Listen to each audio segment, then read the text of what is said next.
బంగ్లాదేశ్ ఇందిరా ముజీబ్ ఒప్పందాన్ని ఉల్లంఘించి సరిహద్దులో డ్యాం నిర్మాణాన్ని కొనసాగించడం, దీని కోపంగా భారతదేశం $500 మిలియన్ నిలిపివేయడం వంటి సంఘటనలు ఇటీవలి వార్తల్లో చర్చనీయాంశంగా మారాయి. ఈ సంఘటనలు భారతదేశం మరియు బంగ్లాదేశ్ మధ్య ద్వైపాక్షిక సంబంధాల్లో తీవ్ర ఒడిదుడుకుల్ని సృష్టించాయి. ఒప్పంద ఉల్లంఘన, డ్యాం నిర్మాణం, ఆర్థిక సహాయం నిలిపివేత మరియు దీని పరిణామాల్ని వివరంగా ఈ వీడియోలో తెలుసుకుందాం. మీరు కొత్తగా కనుక ఈ ఛానల్ని చూస్తున్నట్టయితే వెంటనే వీడియోని లైక్ చేసి, షేర్ చేసి ఛానల్ని సబ్స్క్రైబ్ చేయండి. ఇందిరా ముజీబ్ ఒప్పందం అధికారికంగా 1974లో భారతదేశం మరియు బంగ్లాదేశ్ మధ్య సరిహద్దు సమస్యల్ని పరిష్కరించడానికి సంతకం చేయబడిన ఒప్పందం. ఈ ఒప్పందం భారతదేశ మాజీ ప్రధానమంత్రి ఇందిరాగాంధీ మరియు బంగ్లాదేశ్ వ్యవస్థాపక నాయకుడు షేక్ ముజీబుర్ రహమాన్ మధ్య జరిగిన చర్చల ఫలితం. 1971లో బంగ్లాదేశ్ స్వాతంత్ర సంగ్రామంలో భారతదేశం కీలక పాత్ర పోషించిన నేపథ్యంలో ఈ ఒప్పందం రెండు దేశాల మధ్య స్నేహపూర్వక సంబంధాల్ని బలోపేతం చేయడానికి ఒక మైలురాయిగా భావించబడింది.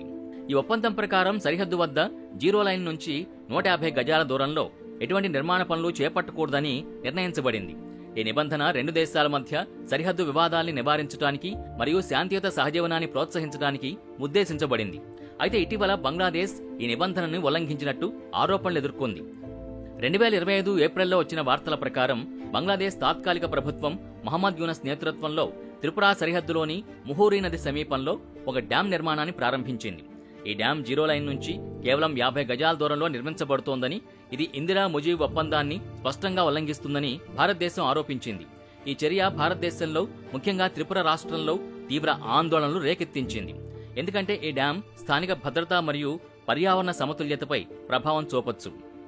ముహూరీ నది సమీపంలోని నేతాజీ సుభాష్ చంద్ర నగర్లో 500 కంటే ఎక్కువ కుటుంబాలు నివసిస్తున్నాయని నివేదికలు సూచిస్తున్నాయి. ఈ డ్యాం నిర్మాణం వల్ల స్థానిక ప్రజల జీవనోపాధి మరియు భద్రతకి ముప్పు వాటిల్లవచ్చని భారతీయ అధికారులు హెచ్చరించారు.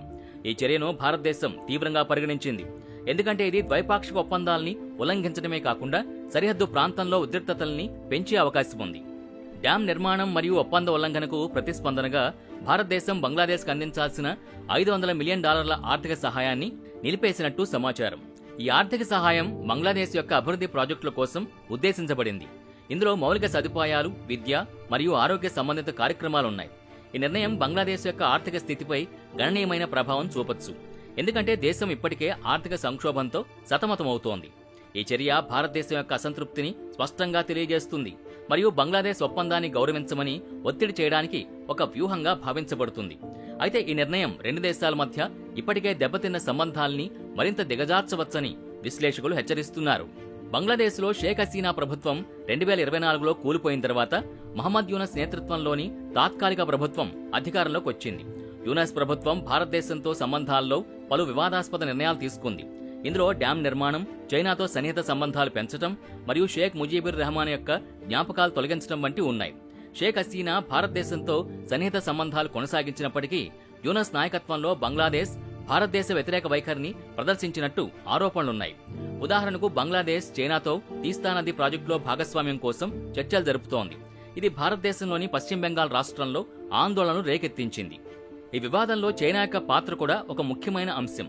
బంగ్లాదేశ్ యొక్క తాత్కాలిక ప్రభుత్వం చైనాతో సన్నిహితంగా సహకరిస్తోంది, ముఖ్యంగా తీస్తా నది ప్రాజెక్టు మరియు ఇతర మౌలిక సదుపాయాల అభివృద్ధి కార్యక్రమాల్లో. చైనా యొక్క బెల్ట్ అండ్ రోడ్ ఇనిషియేటివ్లో బంగ్లాదేశ్ను చేర్చుకోవాలనే లక్ష్యంతో ఈ సహకారం జరుగుతోంది. ఇది భారతదేశానికి ఒక వ్యూహాత్మక సవాలుగా మారింది, ఎందుకంటే చైనా దక్షిణాసియాలో తన ప్రభావాన్ని విస్తరించడానికి ప్రయత్నిస్తోంది. ఈ సంఘటనలు భారత్ మరియు బంగ్లాదేశ్ మధ్య సంబంధాల్ని మరింత దిగజార్చాయి. ఆర్థిక సహాయం నిలిపివేత బంగ్లాదేశ్ యొక్క ఆర్థిక స్థితిని మరింత దిగజార్చవచ్చు. అదే సమయంలో భారతదేశం యొక్క ఈ చర్య ద్వైపాక్షిక చర్చల్ని సంక్లిష్టం చేయొచ్చు. అంతర్జాతీయ సమాజం, ముఖ్యంగా దక్షిణాసియా దేశాలు ఈ పరిణామాల్ని నిశ్చితంగా గమనిస్తున్నాయి. భవిష్యత్తులో రెండు దేశాలు ఈ వివాదాన్ని పరిష్కరించడానికి దౌత్యపరమైన చర్చలు జరపాల్సి ఉంటుంది. ఒప్పంద ఉల్లంఘన మరియు డ్యాం నిర్మాణంపై స్పష్టమైన సమాచారం మరియు రాజీ ద్వారా మాత్రమే ఈ సమస్యను పరిష్కరించగలరు. అదే సమయంలో చైనా యొక్క పెరుగుతున్న ప్రభావం భారతదేశానికి ఒక సవాల్గా కొనసాగుతోంది మరియు దీన్ని ఎదుర్కోవడానికి భారతదేశం తన దౌత్యపరమైన వ్యూహాల్ని బలోపేతం చేయాల్సి ఉంటుంది.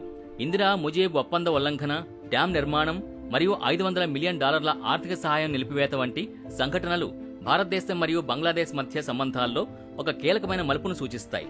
ఈ సంక్షోభం రెండు దేశాల మధ్య విశ్వాస లోటుని హైలైట్ చేస్తుంది మరియు దౌత్యపరమైన పరిష్కారం యొక్క అవసరాన్ని నొక్కి చెబుతుంది.